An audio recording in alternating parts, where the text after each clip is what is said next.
Good evening, everybody. Scott Stevens here with a look at Scott's weather. Kind of excited about this particular one because we've been watching the same stories kind of over and over and over the last couple of days, but things are continuing to develop a little bit.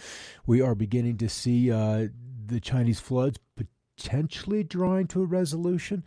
But what is certainly the case is that other nations, other locations around China are also enduring incredibly heavy rains to the point where they're also news-making events. And that's kind of the interesting, scary, exciting things depending on where you are in the whole weather spectrum, so forth and so on. But we started July on the quiet side.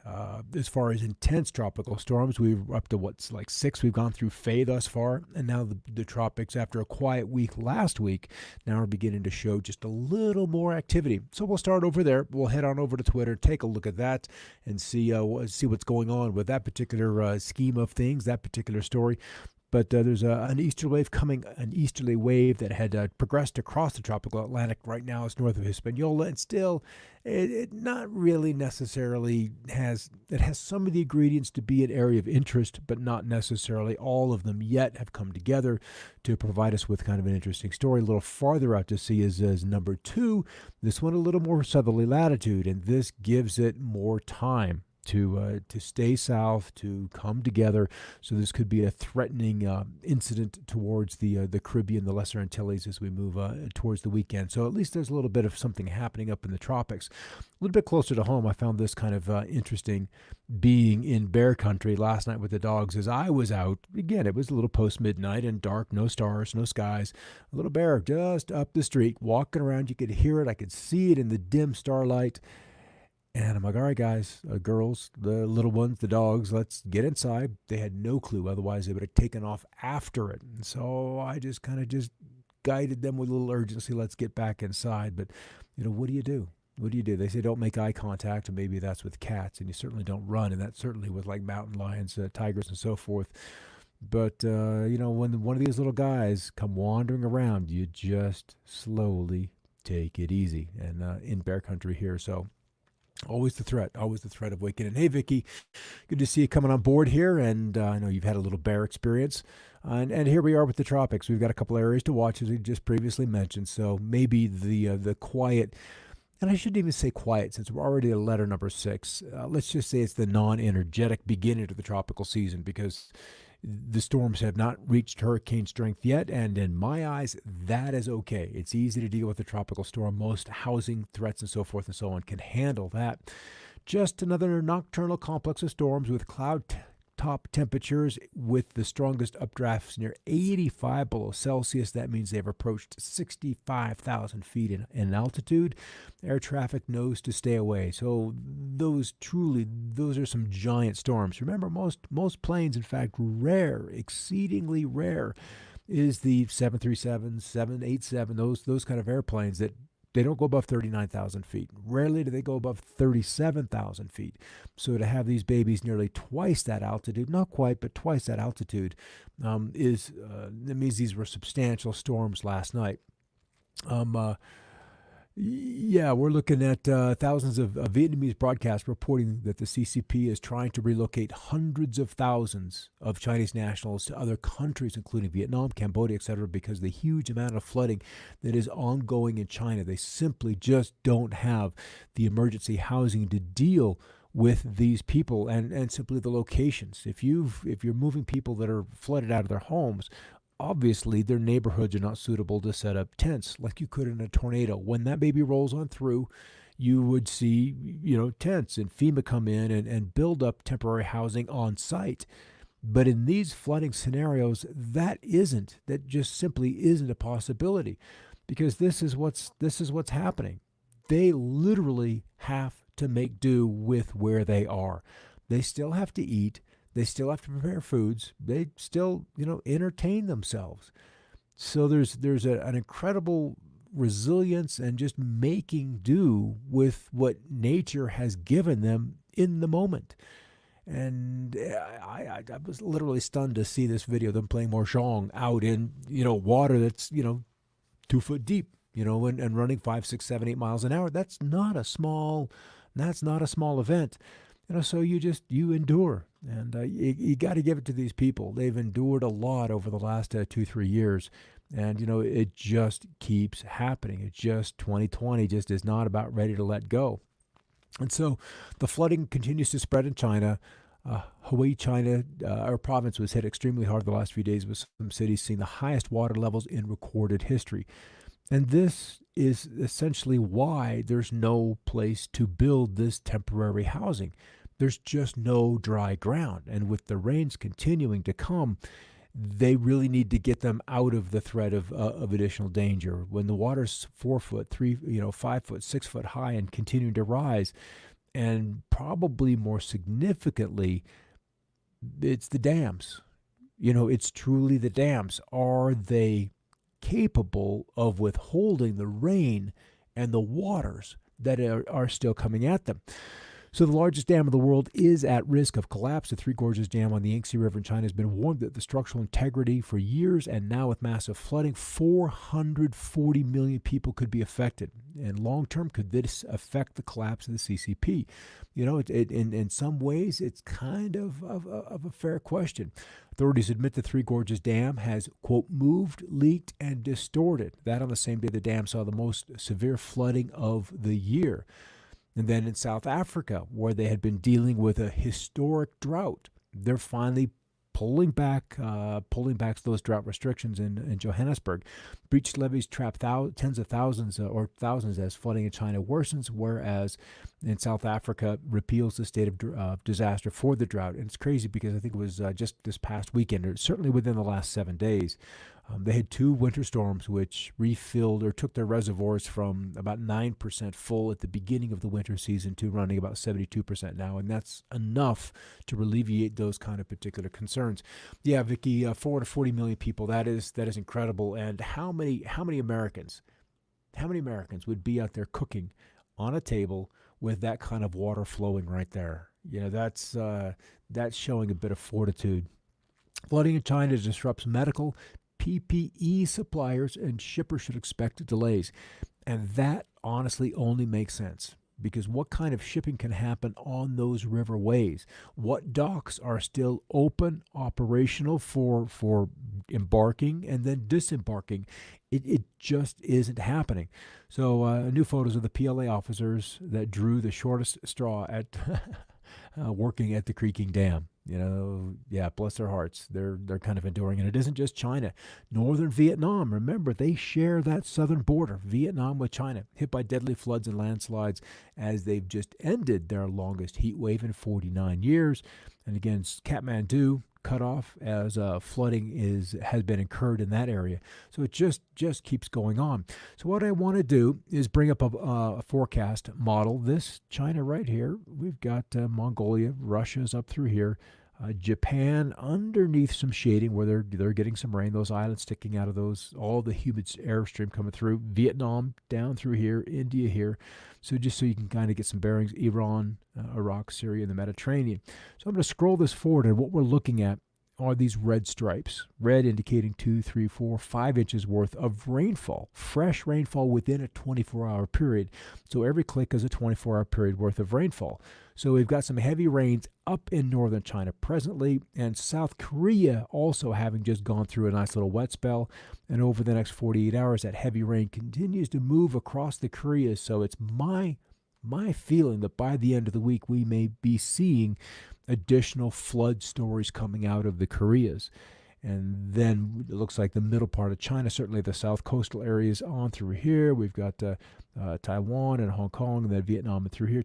They get a little bit of a break through the end of the week, and then we begin to see kind of another storm taking form as we move to this time next week. So another round of rain. So the rivers may catch a break, go 24, 48, potentially 72 hours without additional rainfall in the watershed, but then more ends up falling. And, with ground saturated, there's just nowhere for it to go except to be evaporated back into the atmosphere, which then can be turned back into additional rain or blown off the sea or blown out to sea. That's really the only options at this point. Not a whole lot happening stateside. Some cooler weather continued to work into the northwest. Scattered thunder showers in the high plains of Texas. Some other rains last night rolling through Houston, Louisiana, and some other storms in the southeast. But the southwest is kind of tranquil. We've got some clouds moving in. Maybe the Sierra beginning to see a few thunder showers. There is at least some moisture in here to provide them with some beneficial rains. But wire came in here to Montana, Saskatchewan, were these contrails, and you could barely see them until I come over here and pop over to water vapor. And then we can see those clouds, those stripes showing up very clearly, how we can impact the solar radiation, the heat coming in, and then trap it at night with this additional cirrus cloud cover. And that's happening, all over the planet, and less so now that we have fewer aircraft aloft. But here's the showers through the southwest. They're not terribly heavy, a couple of hundreds, excuse me, maybe a tenth of an inch here or there. Some coming off the front range of Colorado, but the bigger ones have been east of the Mississippi, and that was the case last night as well. And there's some of the big storms in Texas. They're relatively slow movers and nothing too monstrous, so I wouldn't expect anything too terribly newsworthy. Cool through the lake states on the hour. The northwest is where the heat is for the time being. We'll see how long that feature lasts. And then the humidity has all been pushed to the east because we keep having these cool fronts surging in from Canada. Here's another one here. And this is why I in my contrail chemtrail controversy, they're always happening out ahead of the cool front. They're always on the leading edge of that moisture. They are always out here on the course of today with the bigger storm still back over southern British Columbia, kind of cool and comfortable over Canada, where they continue to just kind of soak up the daylight. All right, as far as what the Weather Prediction Center, how can we tell the difference? That is a whole nother discussion, and I'm almost to the point where because we have fuel additives, that there truly is no difference. There may be a catalyst that is added after the fact inside the nacelles or along the leading edge of the wings. We've got photographs of both happening, but the planes, it appears to be, and I've had some whistleblowers talk to me that the plumbing for this is already on board. When they leave the craft, and there's some other companies that may deal with flight management systems that deal with the GPS systems, so they can have a kind of agenda where to turn on, where to turn off. It is a very, very complex and kind of an exciting program, and there's a show I'll do on it, just called about the evolution of the contrail, because it used to be something rather innocuous, and today there's another agenda with it. So even the short ones are just a different chemical mixture, and depending on what technology is being used to play with the atmosphere would determine which one would be used. Let's look at it as a roofer and a chalk line. You need a chalk line so you can hold that straight line, but then if you were to put that chalk line, say, in a creek or a stream, like the atmosphere, you would see how it would undulate. You would see how certain portions of the stream would move quicker than another, and you would see a break in the contrail where that boundary, where that division of different segments in the atmosphere is happening. So it's a complex discussion, and I've got the images, I've got the time-lapse photography, so something that Ryan, it's something I'll dive into, and it's worthy of a whole show in and of itself. All right, couple areas of severe weather from the northern part of the Appalachians in and around Illinois, where we're seeing those pop today, and then also in the lower Great Lakes states. And then tomorrow, it's just more widespread showers, just as you would expect in the summertime season. Any record heat out there? Not really. I mean, today just a few. Looks like around Knoxville. Around Chattanooga at about 89 degrees, which would be a very short-term record. Their record only goes to about the year 2000. And then we've got to go all the way to Saturday before we see some up and around Duluth, Minnesota, Hibbing, and so forth, as they push close to 90, and then also down to the east. As far as warm nights is kind of the bigger thing. And then maybe some cool afternoon highs in and around Los Angeles, Burbank at 81, which would be a cool record high, or close to it. The previous record standing at 80 back in 2001. All right, so what are we looking for the next week or so? Yeah, how can I tell the difference? I should probably take that off the screen, shouldn't I, guys? Yeah, it's fascinating, Ryan, and it's had my attention, and I kind of discovered the activities all with time-lapse photography. I was really looking for something else in the sky, and I put up some cameras, bought 2 computers, time-lapse software, 4 cameras, and I just started time-lapsing the sky. And about 4 months in, I'm like, oh, that's exactly what they're doing. They're marking off the sky. They're measuring the activities that are causing impulses or waves that either tear apart thunderstorms or build them up. And then there's, it's like any particular construction site. You don't have one tool to accomplish the whole job. You've got to have a whole belt of hammers and nails and screws, and that's just kind of how it is right now. We've got a multitude of tools all at work, all at once, because it is such a high priority item. In the wake of World War II, it was this was a project that was as high as the White House, or at least it was in that particular time during the war, and they wanted to control the weather. And with unlimited monies and technologies and understandings of the ether that came in from Germany, it made those kind of things possible long before anyone today would have anticipated it was possible. Because if you can begin to play in the invisible, you can do things that people can't point a finger at you for doing because they can't see the trigger. They can't see and understand the cause and effect. So crazy things are happening in the invisible, and that's where it's all done. You just need to make the invisible visible. And that's what the trails are exceptionally good at doing, is making the invisible actions visible. But if you don't know how to decode it, then it looks like gibberish. It looks like chaos. It looks like static. But if you can understand what it's doing, then every single flight, whether it's a Delta, United, or an individual unmarked aircraft, it all makes perfect sense. All right, so kind of back to weather, the big highlight has been this high that's been stuck in the middle of the nation. It's taken a beating along the west, keeping the northwest kind of cool, and probably why we're seeing some of those cool highs in Southern California is that marine layer just does not want to let go. But for the rest of the nation, it's steady as she goes. It is summer, and that's going to be the case pretty much through nearly the end of the month. And then as we get into the first part of August, we begin to see much, much cooler lows begin to drop down out of Alaska. I want to pop over here. I want to change over here. I want to go to upper air. I want to go to heights. I'd like to take a look at 500 millibar height one-day anomalies. And I want to leave China. I want to come back to probably North America zoomed out. No, let's do this because I don't like the projection of the map right there. And we'll play it. So what we'll see, the red is areas where the jet stream is a little bit taller than typical, and then the blue is obviously the cooler. But what we'll begin to see is a continuation of storms trying to impact the Pacific Northwest while the summer high holds on. All this is the beginning of autumn. It's just the jet stream saying the sun's already getting weaker up north. I've gotten about as warm as I can get, and so the energy budget begins to change. And by August, even here in the States, you can begin to sense a little bit of a shift in the shadows. That light begins to dim just a touch, and certainly so by the second and third week of August. But up north, that process is already underway, and we can begin to see that manifest. All right, I'll pop over here. One last map. Look at run this baby all the way up to the end for 2 weeks to see where the rain's going to accumulate. Looks like the dry, where we've got pretty good drought already in place. We've been getting some good rain this week in western Oklahoma, southwest Kansas, northern Texas, but this latest model run is kind of drying them out, but refocusing the southwest monsoon truly into the southwest and across the Four Corners area, the Pacific Northwest on the dry side, and Canada. Oh, Canada stays wet. All right, that's probably it for about the day. We'll kind of look at, there's that quote way up there. Vicky, I'm totally fascinating. And Risa, please do show some chemtrail and contrails. I'll get into that. I'll blow up a show for you guys because for me, it's fascinating, and it completely changed how I looked at weather. And I just realized that the job I thought I was doing in ways not knowing, I was just pretending.